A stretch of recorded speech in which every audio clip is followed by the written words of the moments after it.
Buenos días, saludos cordiales, bienvenidos. En esta mañana nosotros vamos a hacer una clase corta de 10 minutos en la cual nosotros vamos a explicar un tema que es de suma importancia dentro del derecho empresarial. Mi nombre es Fernando Urbina, yo soy su tutor, profesor, y estamos listos aquí para nosotros seguir aprendiendo respecto de la materia que a nosotros se nos encomienda, que es el derecho empresarial. Y con mucho gusto nosotros vamos a empezar. Primero, nosotros ubicamos que la actividad empresarial, la actividad mercantil, siempre tiene que estar regulada por lo que determina las normas, las leyes, el Estado al imponer sus reglas. Y como nosotros somos un Estado democrático, un Estado en el cual se toman las decisiones por parte de los gobernantes en acato y cumplimiento de las leyes. O lo que tengo yo aquí como un ejemplo, ¿no? Que esta es la norma máxima del Estado, la Constitución de la República del Ecuador. Aquí la muestro, esta es una versión del 2008 que se emitió justamente cuando en Montecristi nosotros aprobamos a través de la Asamblea Constituyente la última Constitución. Perfecto. Entonces, el ambiente empresarial, quiero decir, o el campo empresarial, siempre va a estar regulado. No pueden dirigirse de una manera equivocada o pensar al menos que tratándose de derecho privado, tratándose de patrimonio privado, ¿sí? Como cualquier persona puede decir, yo con mi plata hago lo que quiero. Para el Estado no es así. Porque para que usted pueda ser un empresario, para que usted pueda ser una persona que se dedica al comercio, al mercantilismo, debe cumplir ciertas reglas, ¿ya? ¿Y cuál es el rol del Estado frente a las empresas, frente al patrimonio privado? El rol del Estado es el siguiente, que yo les voy a explicar a continuación. Primero, nosotros, sabiendo que la Constitución de la República es la norma máxima y fundamental dentro de nuestro país, el Ecuador, entonces su cumplimiento es obligatorio. Y al ser su cumplimiento obligatorio, nosotros sabemos que en esta ley, en esta Constitución, nosotros vamos a ver todas las premisas fundamentales para la estructura y funcionamiento del país. ¿Sí? A través de esta ley se crean otras leyes en diferentes materias: civil, penal, laboral, la nuestra, mercantil, ambiental, niñez, adolescencia, familia, etc. Entonces, son varias materias o varias partes del derecho que nosotros conocemos. En ese sentido, siendo esto lo mercantil, lo que a nosotros nos interesa, sabemos que el Estado pone las reglas. Lo primero que estamos nosotros concluyendo en esta parte, que el Estado pone las reglas de funcionamiento de las empresas, bajo un principio. ¿Cuál es el principio? Que todas las compañías tienen libertad absoluta de actuar, de emprender en operaciones mercantiles lícitas, de formar compañías de acuerdo con la Constitución y las demás leyes. ¿Sí? Esa libertad tienen de que sus patrimonios, sus inversiones, sus capitales que intervienen dentro de las compañías sean lícitos, sean de correcta procedencia, de la fuente del trabajo, de negocios que están dentro de la ley. Nosotros cumplimos esa parte, ¿no es cierto? Y tenemos libertad absoluta de emprender en operaciones mercantiles. Pero el Estado, a través de las leyes, a través de la Constitución, nos dice que existe un rol fundamental que el Estado cumple frente a las compañías para que esa libertad que tienen se ejerza totalmente dentro de la ley, lo lícito y lo beneficioso, el desarrollo económico, que es lo que pretende el Estado. Entonces, el rol del Estado frente a las empresas, yo lo he dividido en aspectos fundamentales. En aspectos fundamentales.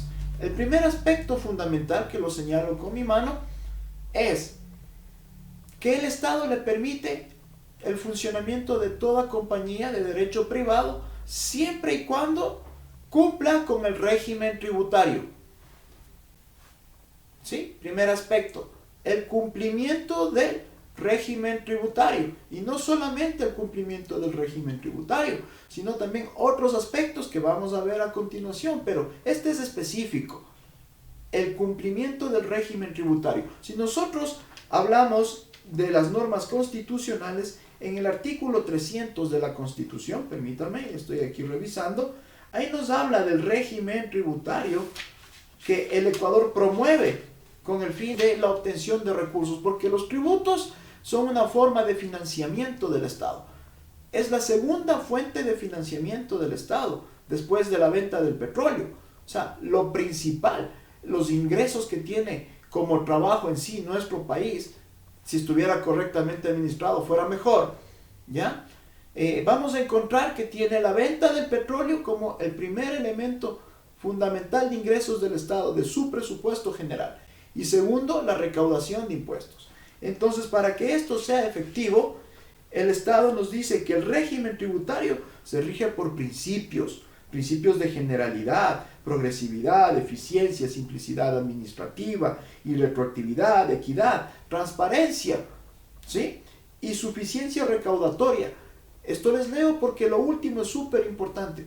No le sirve de nada al Estado tener una gran cantidad de población si la gente no tributa, si la gente no paga sus impuestos conforme lo que dice la ley, si no declara sus impuestos. Entonces, no sirve de nada. Por eso es que se han establecido estos principios del régimen tributario en el Ecuador. Bien, por otra parte, hemos visto que debemos cumplir, declarar personas naturales y personas jurídicas, debemos declarar nuestros impuestos, debemos pagar nuestros impuestos como determina la ley, el Código Tributario y las leyes conexas, y estamos dentro de ello. Y cuando hablamos de empresas, ¿sí? Personas jurídicas que tienen una denominación objetiva, una razón social, entonces están obligados a declarar y pagar impuestos. Si no lo hace, el Estado les sancionará.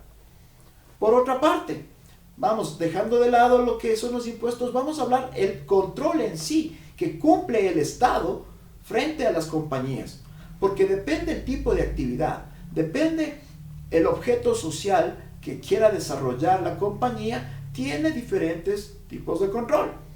Por ejemplo, si nosotros estamos hablando de que vamos a poner un colegio particular, por ejemplo, una institución educativa, vamos a tener el control del Ministerio de Educación, del cumplimiento de las normas y cumplimiento de resoluciones, acuerdos ministeriales, todo lo que el ministerio determine, ¿ya? Pero también vamos a tener el control de otro tipo de instituciones como del Ministerio de Salud, es decir, que esté correctamente adecuado ese centro de educación, que cumpla con toda la normativa existente, que exista personal capacitado, o sea, para cuidar la salud de los niños dentro de las escuelas, dentro de los colegios. Necesitan un permiso de funcionamiento, una resolución por la cual deban funcionar. Eso entrega el Ministerio de Educación, volviendo a lo que decíamos inicialmente. Pongamos otro ejemplo. Digamos, ponemos un restaurante, algo muy sencillo. Nosotros en ese caso vamos a tener que obtener el permiso de funcionamiento, que en ese sentido nos va a entregar el ARCSA, que es la Agencia de Control y Regulación Sanitaria, ¿ya? Aparte de eso, necesitamos igual cumplir otros condicionamientos como la correcta utilización del suelo, la correcta utilización del suelo. Es decir, que el municipio tiene que aprobar el uso del suelo correctamente, tiene que sacar también la patente municipal, tiene que tener igual su RUC, con lo que va a hacer su identificación frente al SRI por cuestiones tributarias. Ahí estamos viendo que tenemos el control de varios organismos, bomberos, vamos a tener del ARSA, como les decía, vamos a tener, si es una compañía donde tengo socios dentro de este gran restaurante, vamos a tener el control de la superintendencia de compañías. Entonces, las compañías están sujetas al control por parte del Estado. El primero era recaudación tributaria. Segundo, estamos hablando del control que cumple. Tercero, el Estado también se preocupa del cuidado del medio ambiente. Es importantísimo cuidar el medio ambiente porque los recursos tienen que seguir subsistiendo para las futuras generaciones, bajo los criterios que el Estado mismo nos indica para el cuidado de los bienes, para el cuidado del medio ambiente, lo que se llama la sustentabilidad y la sostenibilidad. Los recursos tienen que ser sostenibles en el tiempo y también sustentables para la población, que sus beneficios, los usos que les damos a los recursos naturales en la actualidad, sean los mismos que puedan producirse en el futuro, que no sean cosas que ya no sirvan. Por ejemplo, lo que pasa en la actualidad, el agua contaminada. Pensemos si de aquí en unos 80 o 100 años van a poder consumir agua de la forma como hoy se malgasta y se contamina. Entonces el Estado se preocupa del cumplimiento de esto, ¿no? De los recursos. Aparte de esto, vamos con el siguiente tema, que sería el cuarto, que nos dice que el Estado impulsa el desarrollo. ¿Cómo impulsa el desarrollo? Con créditos a los pequeños empresarios, a los medianos empresarios, a los que tienen un presupuesto menor de $60,000 para empezar una empresa, una compañía, les impulsa con créditos, con reducciones de impuestos, con exoneraciones de impuestos. Otra vez volvemos a lo de los impuestos, porque es súper importante, ¿ya? Pero también incentiva con reducciones, como digo, de impuestos, créditos, capacitación, ¿sí? También puede asociarse con el sector privado para formar una compañía de economía mixta. Y además, el Estado garantiza, y con esto vamos al quinto punto, garantiza el comercio justo. El comercio justo, que significa que el Estado vela porque los precios de los productos, especialmente los de primera necesidad, siempre estén acorde con el estándar de calidad de vida que hay en el Ecuador. Que no sea muy caro, que no exista especulación, que no exista desabastecimiento de productos dentro de nuestro país. Eso es muy importante. Y si eso ocurre, el Estado toma las medidas, las reglas, el comercio justo y aparte eliminación absoluta de monopolios y oligopolios.